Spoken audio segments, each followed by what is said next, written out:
Welcome to the Stanford MBA 30-Year Alumni Bridge, a podcast series where each episode brings together a different set of two people. One person from the Stanford MBA Class of 1995 and one from the Class of 2025. I'm Catherine Keogh McLennan, your host for these inspiring and often humorous conversations. I am also from the Stanford MBA Class of 1995. This series celebrates a unique year: the Class of 2025's graduation, the Class of 1995's 30th reunion, and the 100th anniversary of Stanford Graduate School of Business. It's also an opportunity to connect two generations shaped by transformative eras. Our class of 1995, now in our 60s, give or take, were born just as the generation called baby boomers became the generation called X. We graduated from Stanford just as the internet arrived, marking the shift from the industrial age to the information age. The class of 2025, in their 30s, give or take, were born just as the generation called Y, or millennials, became the generation Z, called digital natives. They are graduating from Stanford into a world where their information age is definitely giving way to an era of artificial intelligence. Will this new era become the integration age, where AI sparks human creativity, or the isolation age, marked by disconnection and a rising sense of purposelessness? Join us as we explore these questions, share insights, and bridge the generation. This is episode 004 of Two Stanford MBA Alumni Bridged 30 Years. Today, I'm joined by Peter Crawford, a seasoned executive from the Stanford MBA Class of 1995, who has spent over 2 decades shaping the financial landscape at Charles Schwab, with the last 7 being the CFO. During his tenure on the leadership team at Schwab, Peter contributed to the company's growth from $1 trillion to $10 trillion in client assets under management. Now transitioning into retirement, Peter reflects on his next chapter, including board work, community service with the Boys and Girls Club of San Francisco, and personal pursuits like skiing and guitar. I'm also joined by Doug Phipps, a second-year MBA student from the class of 2025. Doug is a passionate social entrepreneur and educator, combining his background in theater and teaching to create a new company now called Student Productions, a peer-led theater program in Washington, D.C., designed to foster social connection and creativity among teenagers. Stanford, Doug has been an active leader in the Education Club and is pursuing a dual degree with the School of Education, focusing on innovative ways to improve student engagement and address learning loss post-COVID. Peter and Doug bring unique perspectives to this conversation, offering a vivid contrast between the tech-driven buzz of the 90s and today's AI-infused, socially conscious business environment.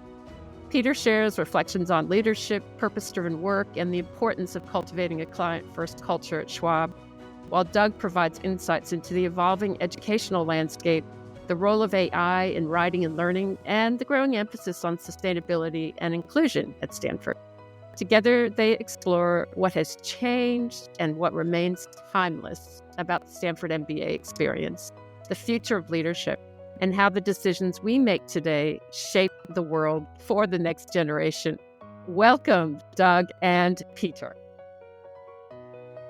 And I don't know how 30 years goes, but if I say that anymore, the youth of today will just keep looking at me like I'm ancient. So welcome, you guys. And I thought maybe we'd start with what you're up to at the moment in terms of activities, focuses, and things like that, so we can get a situation. Because both of you guys are in San Francisco, yeah, Doug? What are you up to, Doug?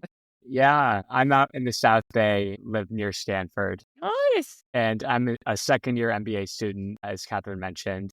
So I'm up to a lot of the classic grad school things, lots of stuff, coffee chats with classmates, working on the education club at the GSB, and I'm a talk coach for our class, which means that I support classmates in sharing their well-prepared and 30-minute long life stories each week. that's my favorite thing that I do at Stanford for sure. And then I'm working on building a nonprofit that centers peer-led theater experiences in Washington, D.C. I was a theater teacher, I said, before coming to Stanford. And so I'm trying to create a program that would build more socially connected experiences for high schoolers through peer-led theater and a ton of other stuff. So that's what I'm up to and what I spend a lot of my time doing. Oh, it's funny, Doug, because that just reminds me of one of our classmates, Al Samuels. Yeah. You have to meet him at some point, but I'll come back to that. So, Peter, what are Yeah. you up to in your retirement Yeah, these days? I'm about to be in retirement. So after 23 and a half years at Charles Schwab, last 7.5 years as CFO, I announced my decision to retire about 6 months ago and officially handed over the CFO title October 1st. And I'm going to be essentially leaving Schwab in a couple weeks now. Hard That's to believe. crazy. Wow. Peter, So congratulations. thank you. It's very, very exciting. I know everybody approaches these milestones differently. For me, I'm super excited. I feel really good about the time I had at Schwab. Really believe in the company, love the experience. I mean, it was more gratifying, more rewarding than I ever could have imagined. I learned a ton. But I'm also excited to have a little more balance in my life. And I'm also excited, I'm not going to be just completely sitting around. I'm going to be probably ideally working half time as doing board and advisory work for public and private companies, and then also spend more time on some community passions that I have.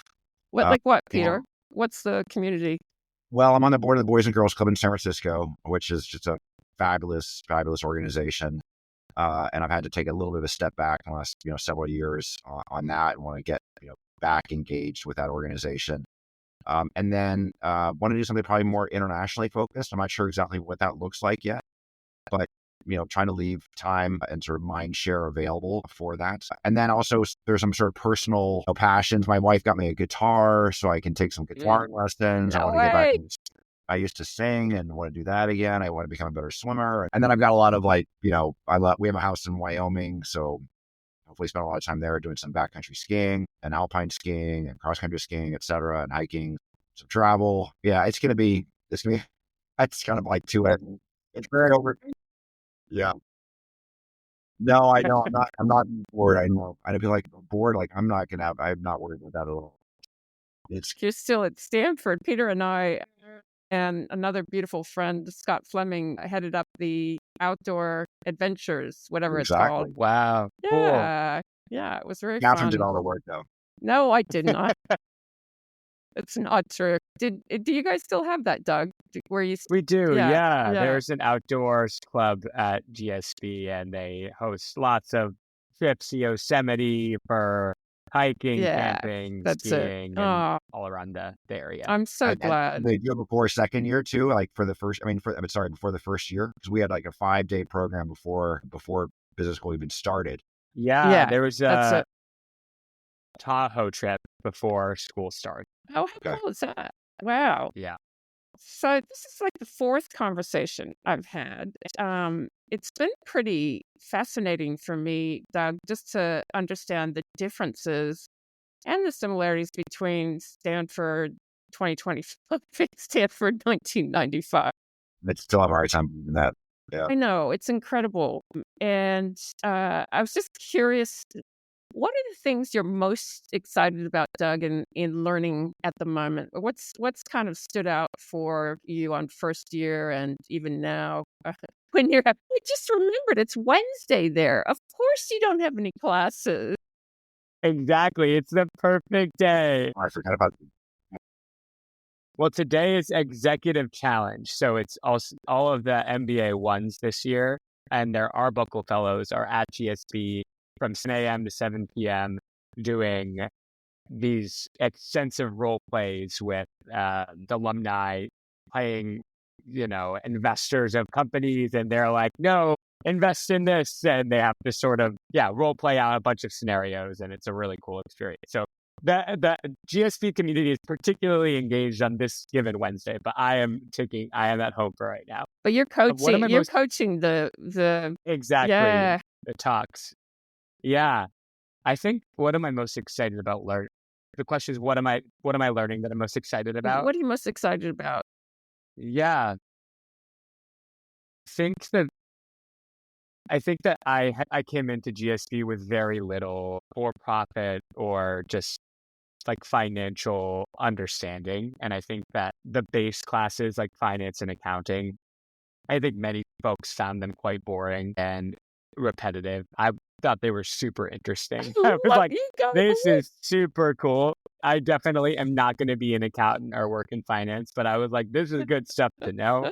It also was I think it was a fresh experience to feel like I'm back in school learning something that I have no context for. Like, I think since then I've taken some classes that I have a little bit more context for, but those were like brand new to me. I think the class that I'm most excited about right now is I'm in a class called Winning Writing, taught by Glenn Craman, Really? which I'm not sure if you've heard of it, the other conversations, but Glenn is this New York Times editor who teaches this class every quarter. Oh my gosh. And it's the best class I think I've ever been in. Wow. What a great idea. It's 1 3-hour block a week. And 3 hour, I've been to a few classes that are 3 hours long. And as with any class, 3 hours often feels too long. But this one, he just finds a way he like asks folks to bring in pieces of their own writing to edit in front of the class in a way that's really warm and inviting and not scary. And it intersperses his own hysterical comedy routine throughout the lecture, has some like short writing exercises to get better at different things. And that I think really figuring out how to hone my communication with him has been the highlight of my GSB academic experience for sure. Oh, how cool is that? What a You'd be great- fantastic in that class. Jeez Louise. You should teach some of those classes.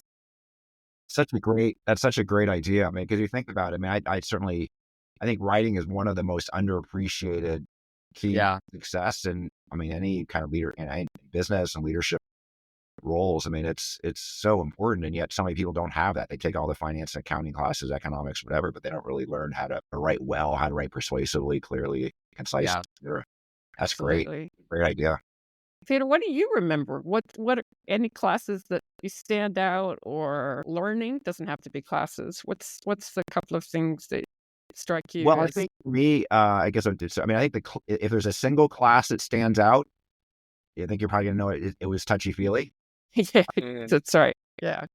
Doug, sounds like do they still have that interpersonal? They do. I haven't taken it yet, but I'm excited for it. Yeah, that's probably the single class that stood out the most. I mean, for me, a little bit like Doug. I mean, I was a consultant before business school. I was a history major in college, and so I hadn't had, I only taken I took a bunch of math and science classes, but I hadn't taken a lot of economics. And the consulting firm I worked at was pretty narrowly focused, so I didn't feel like I had a broad-based business, and I didn't really have any business mentors growing up or anything like that. So, I feel like everything I knew about business was probably from either consulting or reading In Search of Excellence, the Peters and Wildman book. Remember that? Yeah. Whose son was in our class? It was, exactly. And so, I think it was really helpful for me to have that broad-based business, sort of foundational experience. But honestly, when I look back on my time at Stanford, for me, in many ways, the biggest gift to me was this men's group that we formed. I think you may know about that. So it was 11 guys. So kind of like what Doug was talking about. You were probably, Kath, maybe probably one of these women's groups that had a formal facilitator. Yes. They were endowed, and Yeah. and the one would get together, I guess, once a week or something like that. And many of those groups have stayed, meeting, for 30 years. Yeah. You decided, well, let's do that for men. We don't have an endowed facilitator like that, but we'll just do it ourselves. And so we started getting together, I think early second year, and every week one person would tell their life story. Kind of like what you're writing. And for the entire night, I think we all told each other, I certainly told these guys things I never told anybody in my life. And wow. And it really brought us together in a way that I think is unusual. It is unusual. Unusual for men to get that level of closeness. And these guys are my best friends in the world. And we get together at least once a year now for 30 years. And so it was just an incredibly powerful experience. So to have that connection with these guys and and it's been a really important touchstone through my whole life since then. Peter, wow, that is inspiring. I just remembered that I would have loved that. Oh yeah. Well, I would have loved to be part of it. Well, it was made me an honorary member. We talked about it. I wish we had every year we get together and we do an update on our lives. Oh. And we always say it would have been so great. I wish we'd kind of kept some kind of book and tracked Yeah. what we talked about, because of course the first year is, years, comes, girlfriends or boyfriends, and then starting a family, and then second careers, and now it's like retirement, and now I'm with one of the kids, and so it's just a really it's just been such a great experience, and just a really talented, interesting, just good group of people that some of who I would have known anyway, but some of who I would not have never gotten to know if it hadn't been for this. Sure. I'm so glad. But Doug, so if we're trying to understand what it's like at the business school 30 years, and you can use your imagination because it's hard. Let me tell you, if in 1995, there's no way I could imagine what life was like for, I'd hate to say this, 1965. I'm Yeah. thinking if that's the 1960s, we must be ancient. I mean, seriously, I can't believe it. So, whereas we look at 2025, I don't know, I couldn't imagine. But the activities, it sounds like Stanford, how do you describe Stanford Business School to people now? Like what goes on there? What's the vibe? The things that are really on the class's mind right now? I don't know. If you're at a party, how Yeah. do you describe Stanford Business School? Yeah. I think the first thing that comes to mind is to the stuff that you were just talking about, Peter. I think there's like the touchy-feely and the life story. Like there's still so much of this urgency and desire to talk about life and like Yeah. emotions, and to really understand how you come across to others, how they come across to you, and how you can best figure out how to be the best version of yourself that you can be in a business setting. Yeah. I think it feels like there's a real emphasis on the soft skills there, both in the classroom and outside of the classroom, through touchy-feely and talk and all of these other things. And I think totally separate from that, people are obsessed with talking about AI. People don't stop talking. It's like, it's crazy. Like everyone has an AI startup. And I think there's this craze about, and I think I'm sure that some version of this has always been true at Stanford, that the new big thing is the thing that everyone's trying to get on the bandwagon of, make some entrepreneurial venture out of. Yep. And right now that happens to be AI, and it's a big one, and people are excited about it. What do And you so think about it, Doug? I mean, does it? I think, yeah, I think I'm an educator, and Yeah.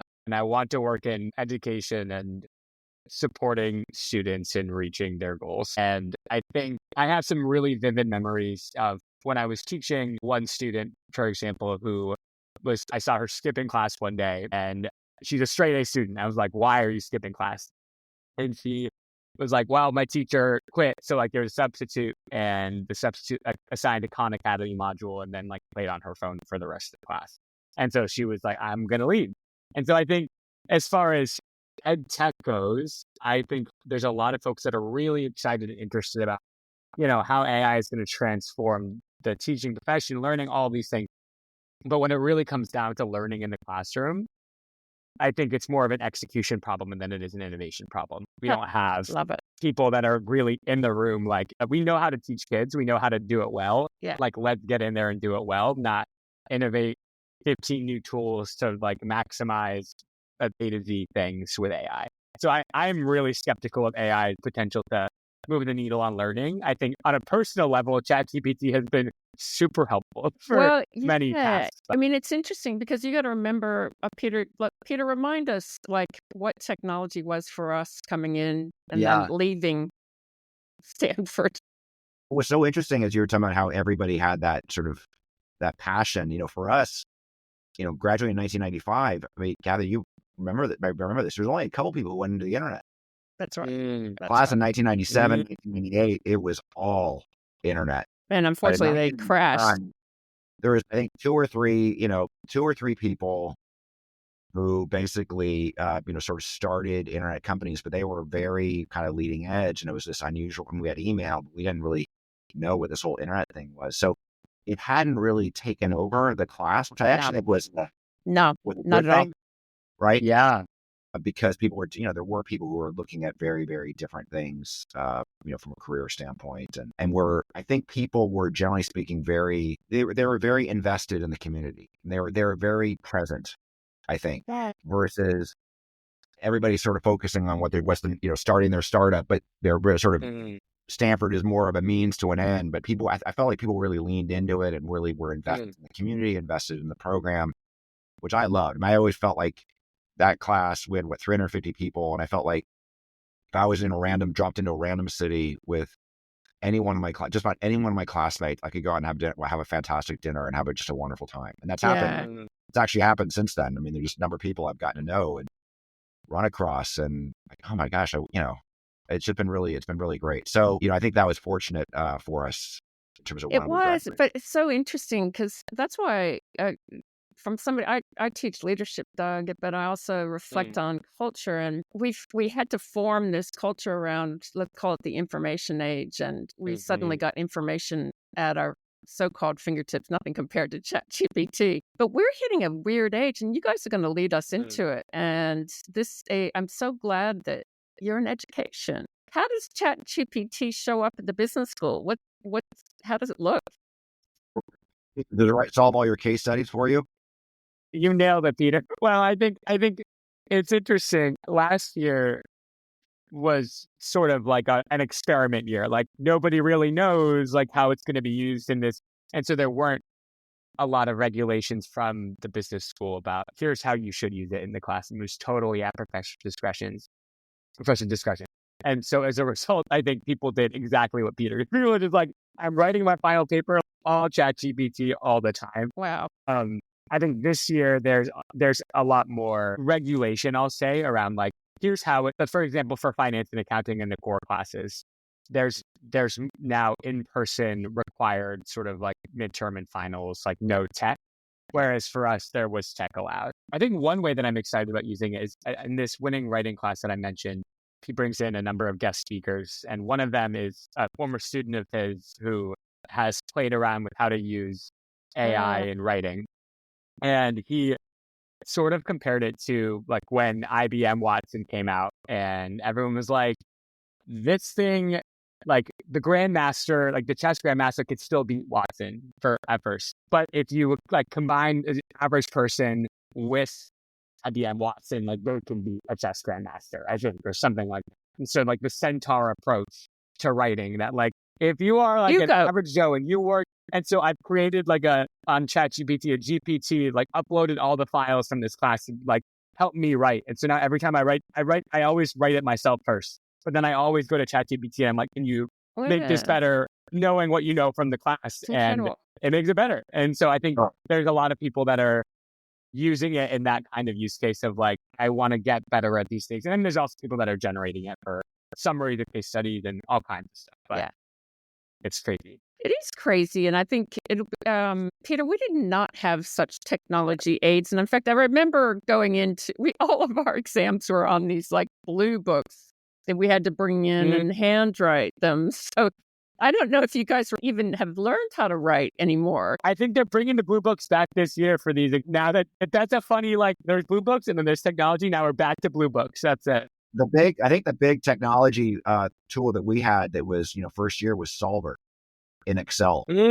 Was, remember that in like cost accounting or something like that? The professor was so excited about using Solver to solve basically it was linear programming, I think, and use Solver. Wow. And it was a huge thing. It was like a macros for Excel mainly.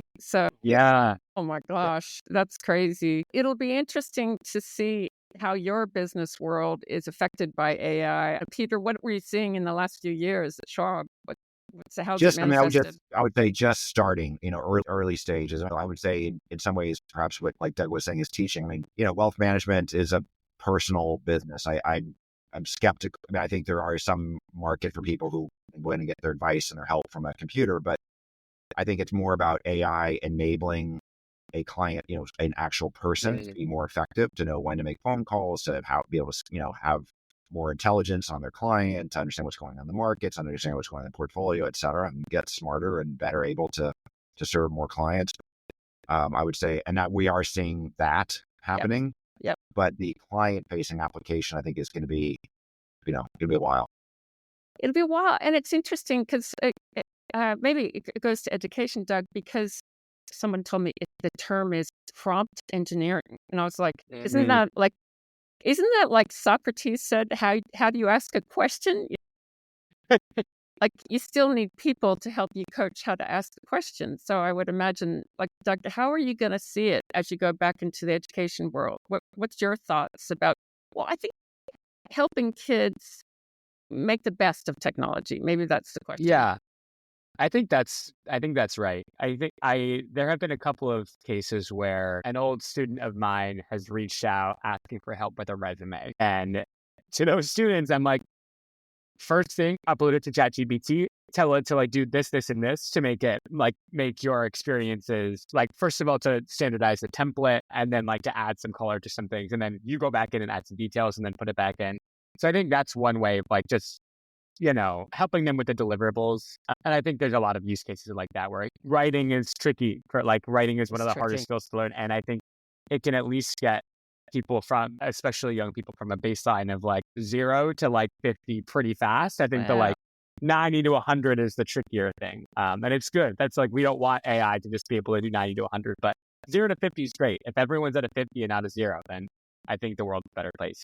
I guess as long as their mind, I mean, if they have to go into a classroom with a blue book, and they can do it, but maybe we don't have to do that anymore. If you have the conceptual thing about what you want to produce for, to the CFO of Schwab, when you're writing, and then you get ChatGPT, and maybe it gets as good as, this is for Peter Crawford. Make sure you understand what Peter relates to.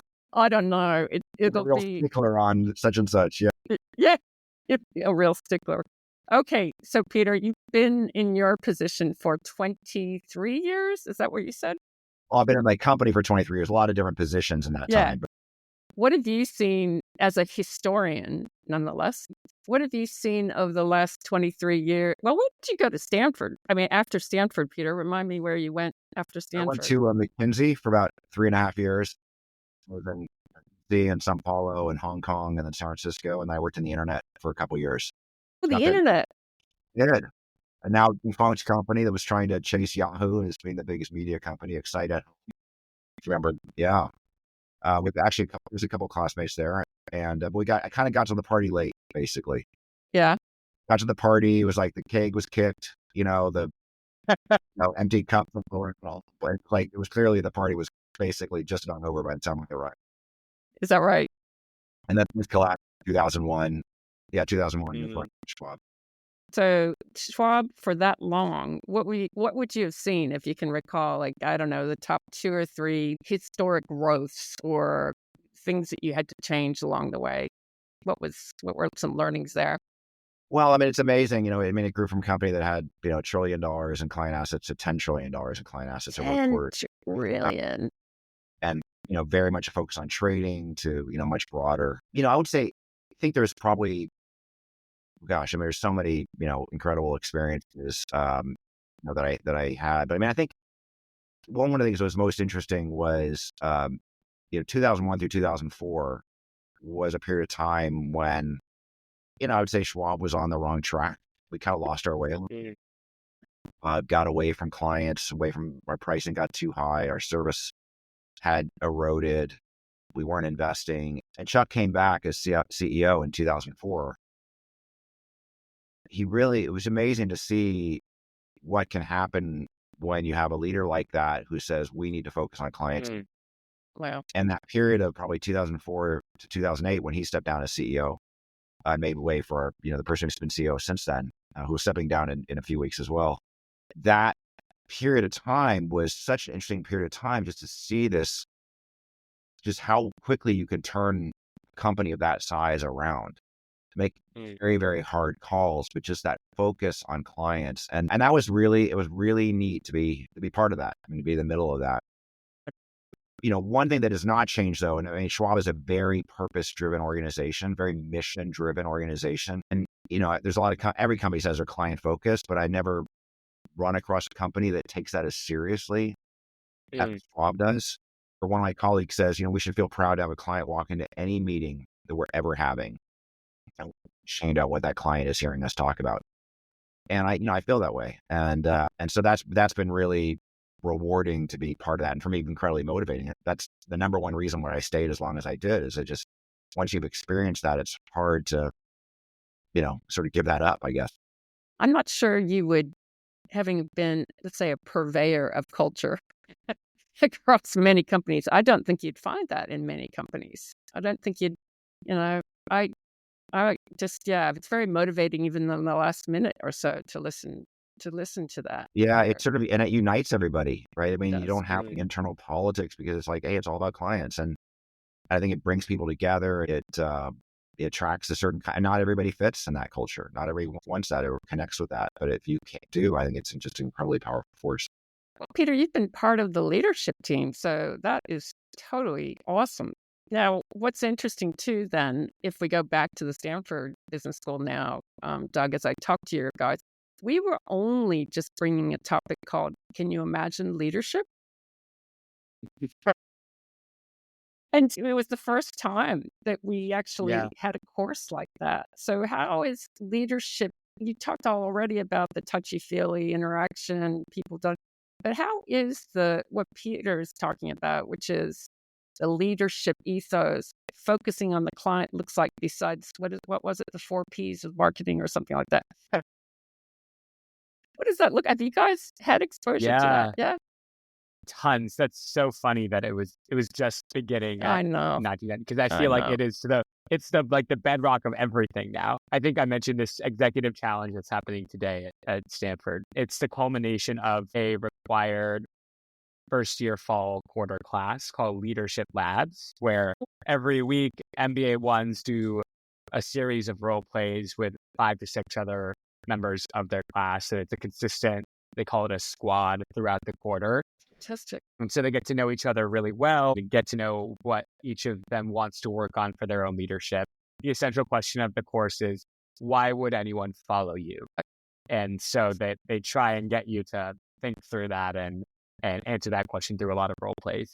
And then I think I took Startup Garage this past quarter, which is it's an entrepreneurship class. You come into the class with a team and a problem. You have to apply to the class saying, we want to work with these people and this is the problem we're trying to solve. And we've done some preliminary research on it. And the orientation of the class is a lot like what Peter's saying, just like 100% focused on the user of whatever problem you're trying to solve. And like, how can you really target that problem and solving the user's problem before you get to anything else related to business model solution. Even like they strongly discourage any focus on the solution before you have a really, really clear, validated sense of what the problem is. So I think it's alive and well at GST for sure. I was thinking about that question. Why would anybody follow you? And I was thinking, maybe many of our classmates would be, well, of course they'll follow me. Right, exactly. Because I got a great idea and I'm really smart. I mean, I'm exaggerating. I mean, our classmates, would have made fantastic leaders, but there was no practice of that I remember, Peter. There was no interaction of that. We had a marketing simulation that I remember, a course like that. But I don't remember. I mean, I think I do recall that leadership class. But I mean, I think I just wrote this blog as I'm leaving. I sort of wrote they asked me to do a blog on leadership a little at Schwab. And what I talked about is sort of what I sort of described as the underappreciated, in sort of ways, impact you can have as a leader, which is, and I didn't really appreciate this, but when you're a leader, you're in this position where you have this platform to have a huge influence on a lot of people, not just people on your team, but the people more broadly in the organization. You can influence how they feel at work, the mood they're in when they go home and talk to their spouses or spend time with their kids, how they feel when they go to bed, how they feel when they wake up in the morning. And, that can be a positive or a negative impact. And it's more than just, delivering, there's also a lot about leadership, which is about delivering results and, et cetera. And that's obviously important. That's necessary, but there's a lot more to it, and being intentional around how you show up every day, how you walk the halls, the mood you're in, the writing an email. I mean, I just can't even, like I said, I used to say I still say the highest ROI of any activity I do is spending 3 minutes to write an email to thank somebody.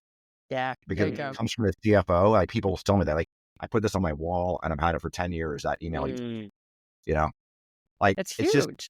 it's a huge thing. And I don't know that people talk about that. I mean, there's like a gazillion books written on leadership, and I've never sort of seen people talk about that aspect of it.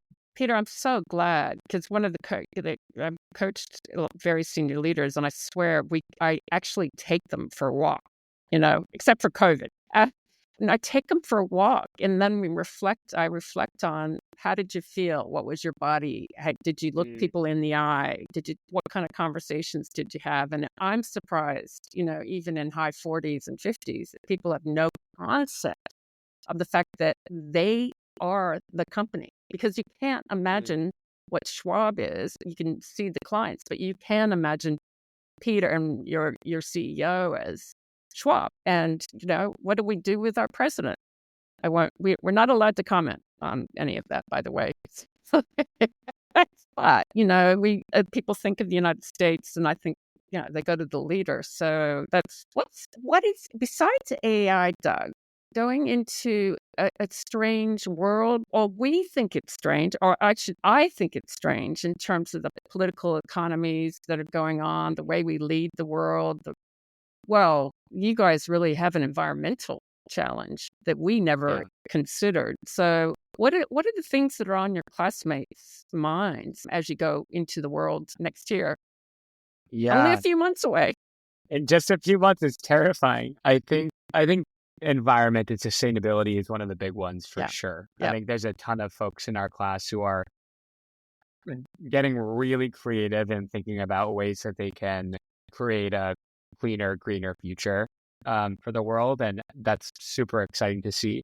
I think I'm cautiously optimistic that the education focus is becoming a clearer picture in the minds of my classmates and the folks at GSB. Yeah. I think in the MBA 1 class, somebody told me from the Stanford administration that education was the highest rated impact interest group for the MBA 1s. Is that right? And it's been sustainability many years running, but this year we got education. it. Fantastic. Yeah, which is exciting. I think that there's been a lot of chatter about learning loss from COVID, and we haven't, there's a lot of folks that think that we haven't made enough progress with all of the reform efforts in the last 2 decades. And so I think some philanthropists and funders the narrative is that some philanthropists are getting fatigued from not seeing enough progress in education. And I think we need more excited, interested education entrepreneurs to do things that are going to change that narrative and move it in the right direction. And it feels like we have a lot of that happening at GSB, which I'm thrilled about. It is thrilling. Particularly since we already solved sustainability, so I can totally see why. Yeah. Sustainability is all good. Yeah, 100%. we would have not even had the concept of that. There was only one person that stands out, one of our classmates, Julie Blunden, who was going into that green energy. And that was kind of weird. We never questioned her about what she was doing. So, I mean, Peter, we were out. Yeah. I think 1 or 2 people doing education, right? I mean, I think. Most. I think Vaughn was doing it. Maybe was doing something in it, if I remember correctly. But definitely, not nearly to the same extent. That's great. That's wonderful. It's such a huge. I mean, we see in the Boys and Girls Club, and just the learning loss. It's going to take, it's going to take years and years to recover. Peter, so the Boys and Girls Club, what is that, and how are you seeing that reflected, the years and years to recover? It's it's not only the educational loss, but the emotional toll. And mental illness, really spiked among this community. And, we think about COVID and, for my kids, right, they were able to, come home, work at home in a peaceful environment, have great internet access, have a comfortable room, have, parents who would, or a parent who would check in, or both parents, since I was working at home too, checking in on them, making sure they were staying on task, intervening if they weren't. And yet the community of the Boys and Girls Club supports some of the kids have that, but a lot of them don't, right? Don't have internet access, don't have a home computer, don't have a peaceful place to work, don't have, one or both parents who can check in on them. And so not only the learning loss, but then the isolation that they faced and the mental illness. We had to invest in behavioral health, mental health professionals in the clubhouses, because so many of the youth we serve need that now. So it's been a big impact, and it's, these kids, that's, when they're in elementary school, it's going to affect how high. I mean, it's, you don't just suddenly make up that time. You stay behind. If you're in fourth grade, what happens in fourth grade Matters. can impact, about, middle school, junior high, high school, even your college, choices, potentially. And also, other indicators of that, like drug use, unemployment, crime, et cetera. So it's a real, we're going to be feeling this for, I think we're going to be feeling it for a decade plus. It'll be interesting, Peter. That's why we need Doug and people, but also in your retirement, so-called retirement, I should say. The fact that you're continuing to be involved in that. And is there an education force, Doug, where you guys come together with alumni of Stanford that are in education? Is there kind of connections across that force that could be? Yeah, that's a great question. We have an education club at GSB, and we're hosting our first ever education. I don't think we have a name for it yet, but some sort of education like career fair in late February. Okay. So that, I think, is a great touch point to bring in a lot of alumni. We got some email from somebody who runs a Stanford education alumni group, and we exchanged 2 emails, and we don't have any kind of more specific relationship, but we'll inspire them there. Yeah. And there's lots of times where folks come back to chat, and there's opportunity there, but it's hard to figure out exactly what the right lever to pull is to make the best use of it. It is. But yeah, there's some connection. So my understanding, you guys, is that they have created some kind of a sustainability climate institute, or you can do a double major, and so people are literally focusing on that, which I was glad to hear. Yeah, and the same is true for the School of Education. So I'm doing a dual degree with the School of Education, and so are 15 of my classmates or so, and then 25 folks in the next class, I think. Yeah. And so it's a strong community of folks interested in both. Yeah. So, okay, let's go to the living experience at Stanford. So you guys get to maybe that's not the right word, to live in a dormitory, or you live in a dormitory the first year, my understanding is. Yeah. Is that right? So my experience is quite different from the average classmates. I came out here with my partner, who I met teaching in DC. And she said, I will move with you across the country to California, but my one stipulation is that I will not live in a dorm. And I said, that seems pretty fair to me. So we've lived off campus in an apartment in Mountain View for the last year plus. And it's been great. I think most folks certainly live in the dorms, and there's definitely a culture there of coming and going, chatting with whoever's around. I think people generally seem to like it from what I can tell, but I've loved living off campus because it just gives you when you leave GSB, you're like, all right, I can take a deep breath in the bubble of like all of the tensions and the energy. Yeah. But no, the dorms seem great too.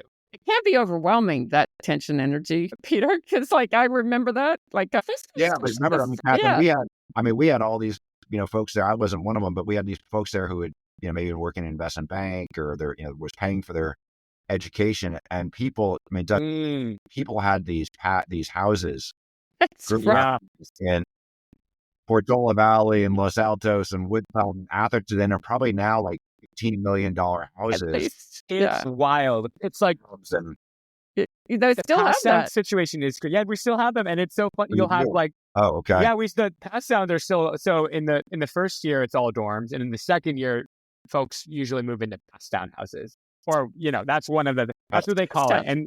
And so it's, let's say 3 to 4 friends rent a house in Menlo Park.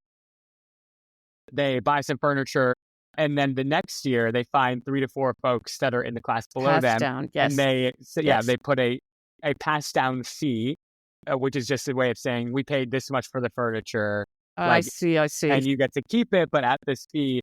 But then it's good, and also it creates a really interesting exploitation opportunity of like, this couch was $1,000, or it was $300 on Amazon. There's no way really for them to know.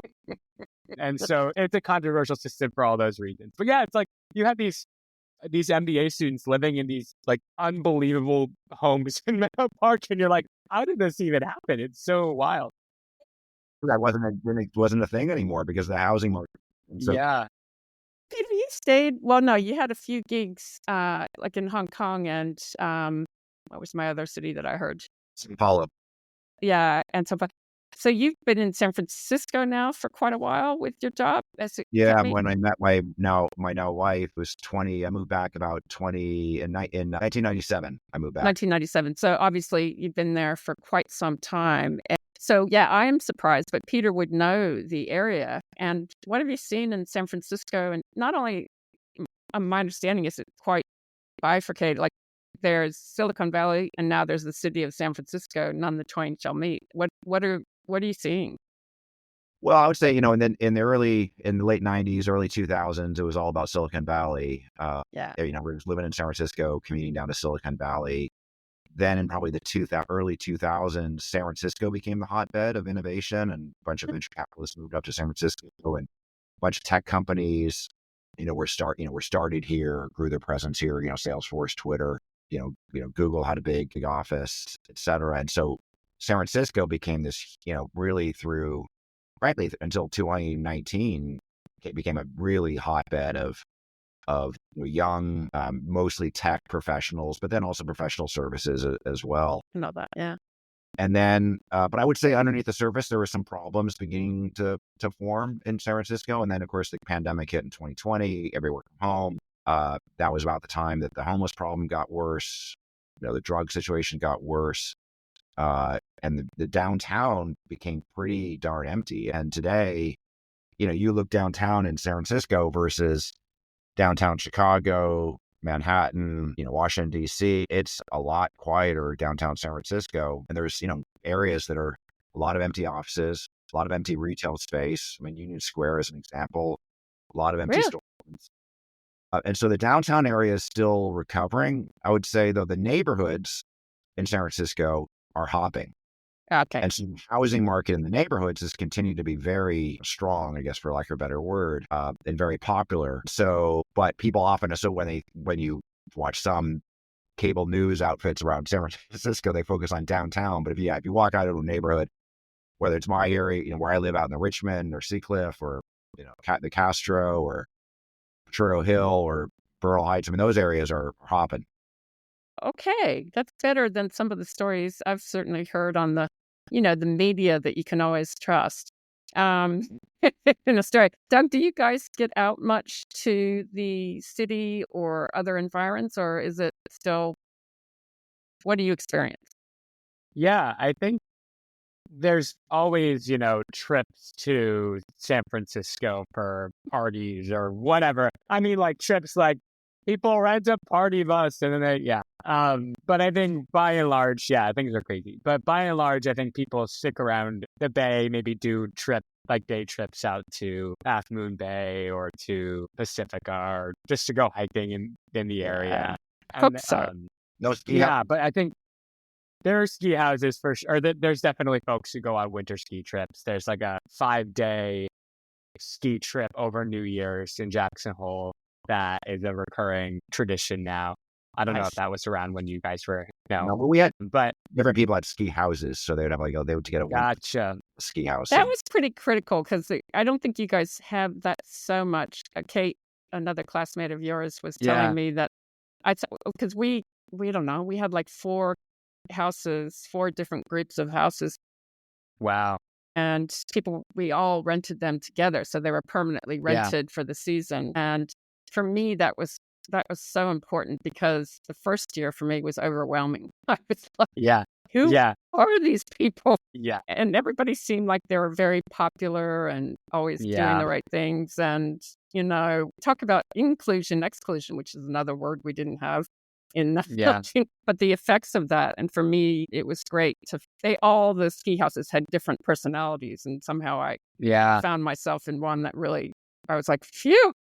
My people. I can't even remember who owned it, but I just know my dear friend Karen Welchuk was in it. So I'm not even sure how to describe it. But Well, as we kind of come to the end of the hour, I'd love, because you're in your late 20s, I guess? Yeah, I'm 29. Yeah. 29, which is the average age sort of you guys. Yeah. Is that the average Yeah, age of the more or business less. school? Yeah. Oh, so the profile of the business school class has definitely changed remarkably. I mean, even gender based profile, because we always had the numbers of years before, the numbers after, about 30% female. Wow. And so now you guys, I think, are sitting at 50-50 or so. So you don't Yeah, I notice think that. so. But the international profile is Yeah. incredible. And we had plenty of international people. What do you notice about the international take on that and how you experience the globe? Yeah, it's really interesting. You definitely have folks from across the whole world. And international students are in every single class environment, like they are well integrated into the fabric of what GSB is. I think it's interesting to see some of the unexpected similarities. There's a lot of folks who have, I think, like if I had to pick like the median or mode like thing at GSB that people have come from, it's consulting for sure. There's a lot of former consultants, and I think that's like even with international students, you'll meet somebody from DLA who worked at BCG, so they can chat with a lot of folks and identify with a lot of the experiences on that level. But no, it's super cool, and you have international students who are very willing to lead treks to their home country over a winter break. There's at least 2 or 3 treks to, I think, Saudi Arabia, Egypt in the next few weeks that are being led by students from those countries, and so they're really generous with their connections and offering to bring people into their worlds and communities. So it's really cool. I think it's interesting. There was a guy called Thomas Friedman who put a book called "The World is Flat," and Yeah. And I don't think the world's flat anymore. I think it was so interesting for us at that time to say there's a world out there. But now with social media and the travel and the richness that you have, I mean, Kate, also your classmate, just came from. I'm hosting her. That's how I know. She just came from a class at Beijing where you guys just flip over to Beijing as you do, and you go have the exchange program of the Chinese and really understanding how important is that, my goodness, for Americans to really understand those different parts of our world. We had, Peter, I think we had some kind of global management program, GMP, I think. GMP, that's right. Yeah. And it was like a thing, right? So I don't know. Yeah, it was a relatively new thing, as I recall. Yeah. And it was interesting. So as we come to an end, and this is always an interesting one, I actually always learn so much. Well, my children are your age now. My goodness, how did that happen? My daughter's getting married next year. What? Congrats! I know. How? What? If you were to tell us, as soon to be, I don't know, Peter, you're probably about the same. I still have a few years, 3 years, until I get into my 60s. But if you were to think of the classic 60s kind of people, and you're going out into the world, and you can even put it in education terms, what do you think our role is for you guys? How can we best serve you? Get out of their way. We need your help. No, I think Peter, your work with the Boys and Girls Club represents to me a pretty clear sense of how folks who are later in their careers can continue to support the entrepreneurs and the people, the community organizers and the folks doing the work today. I think there's so much just advising on what the world is like and who to talk to, where the funding is and what to do entrepreneurially that we all have a sense of it, but I think there's a totally different knowledge set that you folks have, and we so appreciate your generosity in sharing it with us as often as you're willing to share it. So I think that just the advising, I think, is the most clear way I can think of in mentoring.